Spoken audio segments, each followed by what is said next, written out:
High creatinine को reduce करने के लिए हम क्या क्या घर पे कर सकते हैं, होम रेमेडीज़ के बारे में चर्चा करेंगे।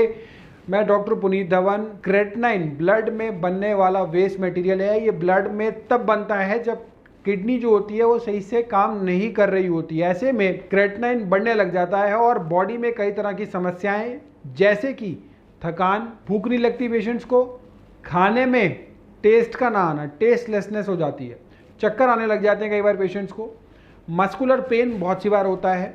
इस तरह की प्रॉब्लम्स जो होती हैं वो बड़ी कॉमन होती हैं।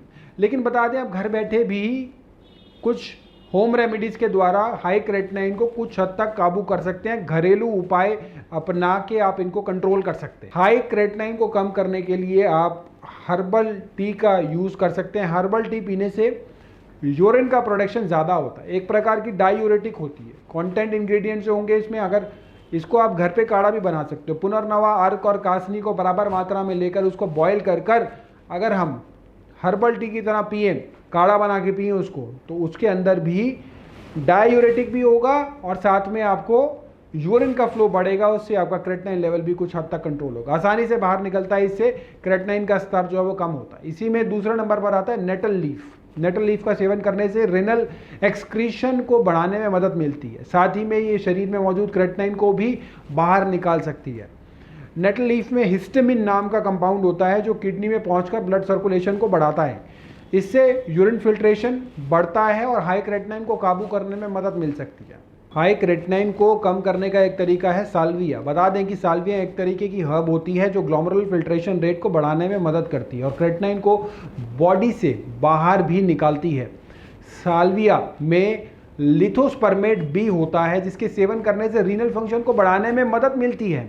अनार का जूस जो पेशेंट किडनी के नहीं है वो तो पी सकते हैं, लेकिन जो किडनी के पेशेंट है उनको अनार का जूस जो है वो नहीं पीना है। उनके लिए अनार जो होता है ना, उसका जो रेड पार्ट होता है वो हीमोग्लोबिन बढ़ाने में भी बड़ा फायदेमंद होता है। वो रेड पार्ट यूज़ करके उसकी जो गीटक होती है उसको हम फेंक देंगे, क्योंकि उससे बहुत सी बार इलेक्ट्रोलाइट इम्बैलेंस होने की संभावना रहती है। तो अनार को आप इस तरीके से सेवन कर सकते हैं, इससे किडनी में भी GFR बढ़ाने में भी मदद मिलेगी। नेक्स्ट नंबर पर आता है हल्दी। हल्दी का इस्तेमाल सबसे ज़्यादा आयुर्वेद में किया जाता है। इसमें एंटी इन्फ्लेमेटरी, एंटीऑक्सीडेंट प्रॉपर्टीज़ होती हैं। ऐसे में इसका सेवन करने से किडनी में अगर सूजन आ रही है, ऑक्सीडेटिव स्ट्रेस को कम करने में मदद मिल सकती है। दूध में हल्दी मिलाकर लेने से भी फ़ायदा होता है, लेकिन ये देखना पड़ेगा कि दूध आप ले सकते हैं या नहीं। बहुत सी बार डेयरी प्रोडक्ट्स में से हम कई सारे पेशेंट्स को दूध अलाउ करते हैं, तो दूध में हल्दी मिलाकर कम मात्रा में अगर लेते हैं तो वो क्रेटिनाइन लेवल को कम करने में बहुत ज़्यादा फायदेमंद हो सकता है। इसी के साथ अगर आपकी कोई भी समस्या है किडनी से रिलेटेड या और भी कोई आपकी समस्या है और आप आयुर्वेद में उसका समाधान चाहते हैं, तो आप नीचे कमेंट बॉक्स में जाकर अपना कमेंट छोड़ सकते हैं और साथ में नीचे दिए हुए नंबर्स पर कॉल करके हमारे डॉक्टर से निःशुल्क परामर्श भी ले सकते हैं।